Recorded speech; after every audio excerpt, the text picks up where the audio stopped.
বেলায় বসে পড়েছি আমি রান্না করতে। রান্নাবাড়ি ছেড়ে যা পড়তে বসতে। পেট খালি থাকলে মাতো পড়াইতে মন বসে। গোলুমোলু তো হয়েই যাচ্ছিস খেয়ে রসে বসে। কামতা শুনতে শুনতে ভালো লাগে না আর। ঠিক আছে, রেগে গিয়েই বাদ দিয়ে দে তোর দুপুরের রাতের আহার। চুপ থাকতে রেসিপি বলি উনি কোনো দিনও উৎসাহ নতুন রেসিপি কমেন্টটা ভুলো না জানো। আলুটাতে পেঁয়াজ লঙ্কা দিয়ে সস দিয়ে ভেজে নিয়েছি। রুটিটাতে রোল করে আলুর পুর দিয়ে দিয়েছি। মাঝখানটা ফাটা করে একটু শুন দিলাম। অল্প একটু চিজ ছড়িয়ে আরেকটা রুটি দিয়ে বন্ধ করে দিলাম। ভালোই তো দেখতে হয়েছে। কি রেসিপি এটা?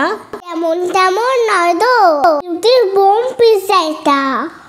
দারুণ তো রেসিপিটা। ধন্যবাদ।